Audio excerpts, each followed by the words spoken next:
Welcome to Warr Performance. We're here today. My name is Dane Thompson, and this is... I'm Jason. Jason Acton of Warr Performance.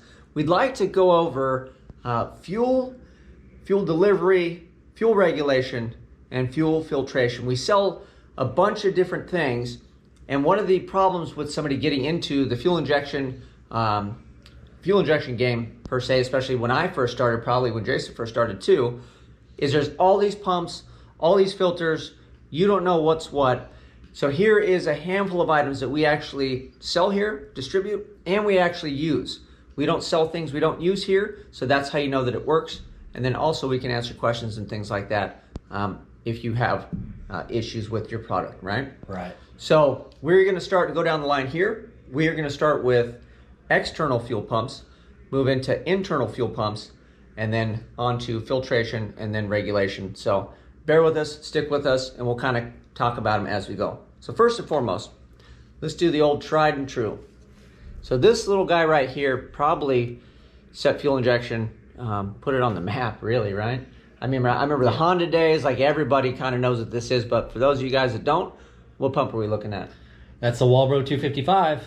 So this is a Warr inline 255. So this will give you the high pressure you need to run fuel injection. It's not going to go into big horsepower numbers or anything like that, but this will get the job done to get you rolling down the road. Probably make a little bit of power, yeah? Yeah, they're good to at least 500 if you're talking pump gas NA. Yeah. And they can go a little more than that if you're E or you're got a power adder. Yeah. You need more pump. Yeah, this would typically be used on like a power adder situation to drive down the road, right? Then you have a big boy pump that kicks in, but we're going to get to those. This is another brand that we carry here. This is the Works brand. And then this guy here, should I open this thing up? Sure. Seal's already broken, so he can't charge me for it, right? So just to show you guys, he's in charge anyway. So what are we looking at here?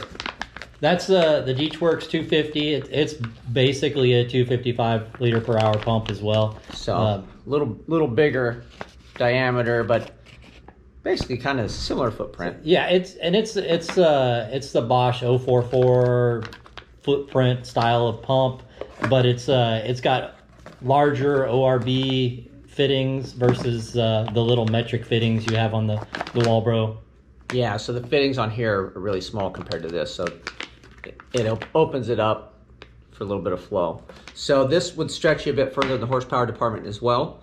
You could probably drive around in this as well as make a little more power. And then what's our liter per hour on this? That's a 255 as well. It's similar, but it probably flows a little nicer just because it has the larger ORB ports versus the M10 small metric ports on the Warr. Okay, yeah, I was tricked a little bit by the size of the body, and I was kind of glancing over this one, so we'll do another Works product. So here you go. This one is the Works 350, right? Right. It's pretty much it's just a physically larger version of the same pump. Yeah, this one's all sealed up, so we're gonna have to break the seal on it, but yeah. So but it's the same exact deal, except for it flows 100 liters per hour more. Right. It's something that you can make a little extra power on just a single pump. Yeah, so if you were going to do the drive around, but you want to play around, maybe a real low boost setting, depending on your application, this would go further than the 255, but it's still an affordable option. And then again, we're not making gigantic horsepower. We're just trying to play around and go down the road. You would need multiples kind of in that application. And that brings us to our last one on the inline pumps, and this is the old tried and true. You guys will probably know what this is. This is the AM, what is this, 400? Yeah, 400. They used to call it a 380. Mm-hmm. I don't think they changed anything, but now they rated it 400. A lot of that just depends on what pressure you're rating it at. They're all of these pumps are extremely reliable in our experience. We just haven't had any failures. And that goes back to we sell what we use. So that's why we have this pump in the lineup, because it's a tried and true workhorse. It's been around for a long time. It works well, and it's something that we actually use. So let's move on real quick to the in-tank stuff. So we'll start with this guy here, TI Automotive, which is actually Warr, because you hear people say Warr and then TI, people get confused. So there's a little Marlboro emblem, but they've rebranded to mainly everything you see is going to be the TI now. So just when you hear like a Wally 450 or a Wally whatever, well, it's TI. So just for confusion. And then this guy, the difference between this lineup and these guys, this goes in the tank. This is a drop-in unit. You have the hanger, all that fun stuff. And then this would be the 255 unit? Yeah, it's a 255. It's pretty much an OE replacement pump for most modern vehicles. Just drop-in application. Yeah, Again, this is your driver unit, helper pump, those types of things. We'll move over to one more. Now this guy, what are we looking at here? That's the 450. So this is when you want to make some steam. You want to start rolling, right? On a single one of these, you can do some tire frying on one of these. Sure can. This will get you started. This will get the party rolling. You're quickly going to find though, the more power you make, the more fuel you need. So that's where people have multiples of these. 2 of these things, and then we'll move over. Say you just wanted to run a single, and this was kind of running out. We got the last but not least of our in-tank lineup, which is a TI, and it's funny because these look exactly the same, but one is a, what is it, 450? One's a 450. And then what's this guy? 525. That's the Hellcat pump. The Hellcat pump. This is what they call the Hellcat pump. My application, so these guys are external pumps. I'm an internal pump guy. I've got 2 of these, but I will say that this will kind of churn the fuel and it heats it up a little bit. So this guy is better for like a driving application. It's not going to go quite as far horsepower wise, but your fuel system and temperature is going to be happier than pushing it through and squeezing it through one of these guys. So this application, by the time you're here, you're trying to make some real power, let's be honest, because you don't really need a 525 to just go to the grocery store and back. So what you should probably do is have multiples, I would imagine, and then you would have some form or fashion of a smaller pump to drive around, and then this guy to do the heavy lifting when the old Tursky turns on. So that is our pump lineup for what we have here. We carry these things in stock. We can answer questions on them. And again, these are things we use that you can use as well. So warperformance.com if you're wondering where to find this stuff. So let's move on to filters, right? Right. So there's a couple different options here that we want to share with you. I like this option for like a beginner, somebody that's like, where do I start? How do I do this? Where am I basically when it comes to fuel injection? So what you're looking at is a Corvette style filter. Right. And then you can show them like the inlet and outlet and explain what it is, what we're looking at. Okay, and this is the Wix branded version. It's the only brand that I would trust. Yes. Possibly AC Delco, but you don't always know where they're getting theirs from. Wix, they make theirs. It's a very reliable brand. If you're gonna use a Corvette filter regulator, this Wix is the only way I would go. But you have an inlet here. It's off to the side, and that throws people off a lot. Mm-hmm. Then you have your return. Okay. And then the outlet on this side. And it's stamped over here. I can see it. I mean, I don't know if you guys see it on camera, but it says outlet. And then I actually got stopped out by one of these helping a buddy of mine because he plumbed his fuel system. So your inlet to the filter from the fuel pump is the one on the side, which seems counterintuitive, but then the one in the center goes back. But what this allows you to do is this allows you to run one line up to the fuel rail, and you can deadhead it because it'll return here. It is not the best way to make power. Everybody's on the fence on what works, what doesn't. The consensus being, I'm just going to say this, you can leave it in the comments if you'd like, but typically the return style fuel system is for the larger horsepower applications, which is consensus again because people will say the deadhead works or whatever. But this would be fine for your grocery getter driving around. If you're running around on like one of these guys, there's nothing wrong with running that.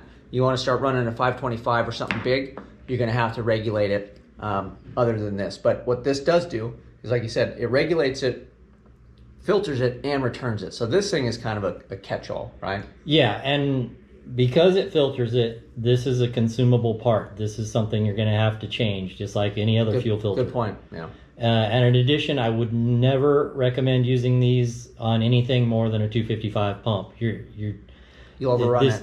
Yeah, you just can't handle more flow than that. That's why I showed this and stated that, but yeah, he's correct. So this is your grocery getter, fuel injected, you want to start up and drive around.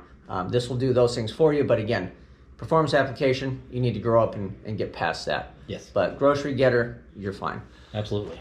So the next option, this is one that I really enjoy, and I employ this on a lot of my stuff. So I have the twin turbo Winnebago, and I want to be able to find parts readily available from the auto parts store, and that's one of our themes around here because we do drag and drive. So this part, you could show them, is awesome. This is a Wix branded filter. It's typically a truck application, so there's different year GM trucks that this comes on, but where we spice it up and make it easy to use is fittings. So we have a fitting kit that comes with this filter, and that adapts it down to AN. So there's some special O-rings on here, it screws in, and now you have this in line. And then when you go to change this, it's a serviceable part, again, like you were saying earlier. You just take the fittings off, put them in the new filter, and you're off to the races once again. It's branded outlet, inlet. There's a lot of volume in here and flow. This thing works perfectly. Like I said, I've got one in my turbo Winnebago. This is what I ran on most stuff that I was doing before we started making larger power, but I've never had an issue with any of these. Have you? No, I never have. The nice thing about them is if you get junk in your fuel system for some reason and it's clogged up and you're out on the road somewhere, you can go to any auto parts store and get another one of these. And with the adapter fittings, you can still run all AN hoses. Yeah. And speaking of getting junk in there and needing filters, if you've looked into filters, you're probably wondering about micron and all that fun stuff. If you look at the cheap filters where they have the stainless and they're talking all the different microns, well, this takes the guesswork out of it because this micron in here is correct for what you would need. This is a post-pump filter, right? So you have a pre-filter, this would be your post. This filters it before it goes into the injector. And the reason that is important is because there's these little teeny tiny baskets that are at the injector, but by the time trash gets there, you hang an injector and it will definitely hydrolock your motor and you will have a bad afternoon, day, whatever that happens. So this takes the guesswork out of that. That's what I like about it too, because you're not worried about micron and all that other stuff. But speaking of that, now we're moving up from this. We want to do some smoky burnouts. What do we got for that? What we have, well, probably some track pulls too, some 1/8 mile, 1/4 mile. Do we want to talk pre-pump or? Yeah, let's show them the pre. Okay. Any fuel system, you need to have filtration before the pump. Correct. If you're doing in-tank, you probably have a sock on the pump and you're taken care of. Yeah. A lot of people who do inline external pumps like I do, they forget or they just don't think they need to do a pre-pump filter. Yeah. You need to filter what's coming out of the tank because you don't know what's in there. Like, yeah, I put gas in or whatever. You have that lid off, dust blows in there, stuff blows in there, crap gets in there. And if you're trying to pump it through your pump, that's one thing, which is not good. And then two, obviously, you're really going to load up the small micron filter like we showed you earlier because it's supposed to catch really fine particulates. So you put any sort of garbage in and it'll just have a field day with that filter. So this takes the big chunky boys out. Right, and this is a 100 micron stainless steel cleanable filter element. Mm-hmm. So you can pull it on the road, clean it out with carb cleaner or whatever, get you back and you're back on the road. Yep. This one is different from a lot of the other brands out there. It actually has a magnet on the end of the filter element to catch some additional particles you don't want in there. Okay. And these are somewhat reasonably priced. It's a nice piece. I'll honestly say, like looking at that it's a piece of jewelry. With the mount on it, it's got nice anodizing. I think you're getting more than your money's worth with these. So that's another Deechworks piece too. Yes. We like that brown around here. Yeah, we sure do. So that's filtering the fuel that's going into the pump. So let's show them what would filter the fuel coming out. And they do have this same filter in 40 micron and 10 micron. So that's your for if you want to use one of these as a post pump as well. Correct. But the other option that we like, and this is just the element part. There's a whole kit. But the reason we like this is because you have the volume there. Because we do a lot of drag and drive, you put miles on, and if you are having any fueling particulates in there, you kind of need the volume of the pleats and everything, so that way it can catch it before it really becomes an issue. And that's where this thing is a pretty bad piece. Yeah, these are Deechworks 6 micron, I believe. Spin-on filter. 85 compatible too. Yeah, 5 micron. Hold it over here closer so they can check it out. Yeah, E85 compatible. The replacement elements are pretty cheap. It's just like an oil filter, real easy to pull off and replace. And then because of the volume of pleats and pleating in there and the size of this, yeah, it's not really long, but you figure they fold it over and it goes all the way around this thing. It's the size of a mini filter. What would you say? Yeah. That thing's almost 3 inches in diameter or so. This should last a long time unless you Yes, it will. unless you dump the Sahara Desert in your gas tank and you're trying to drive around. This will probably get you through whatever it is you're trying to do. Right. So, Plus, it's real easy to keep a spare one of these around. Yep. And you can pretty much replace it without tools. and this is on your higher end, faster car where you're needing some fuel, needing good filtration, Yes. things like that. And we've been showing you guys how they graduate and step up. So this would be the larger step up for what we have in budget, performance, Yes. and such. So lastly, now that you have all that, besides the Corvette filter with the regulator, if you stepped up to that or you have other inline filters and things, you're going to have to regulate the fuel pressure. So that's where this comes in line. This is our budget-friendly option. So what is this and who makes it? That's a Top Street Performance regulator. It's a -6 inlet and outlet and return. Okay, nothing fancy. As you can see, it's plain, but this is your budget-friendly option for the average individual. If you wanted to skip over the Corvette filter, you wanted to have a regulator on board, you were thinking of growing with your pumps or your setup, this would kind of get you there. Then you have more control. If you have a bigger pump, this thing's not going to get overrun. It's adjustable, right? So that's what this is for, so you can adjust it. Again, it's a -6, so you're not setting the world on fire, but you can go pretty far horsepower-wise on a -6. Right. And what I like to do is I put them on the return side. Yes. You get full flow Yep. to the fuel rails with your -8 or -10. Put this on the return side. It's not, even though it's a -6, it won't be restricting your flow to your injectors. Yeah, so that's this guy. Again, budget-friendly option available on warperformance.com. And let's show them the other option that a lot of everybody's familiar with. So yeah, hold it up over here so they can see. This Automotive, everybody kind of knows who that is, but the difference you'll see on the side, I don't know if you can see it through the packaging, this has big fittings. So this is big fuel, big power, moving lots of fuel.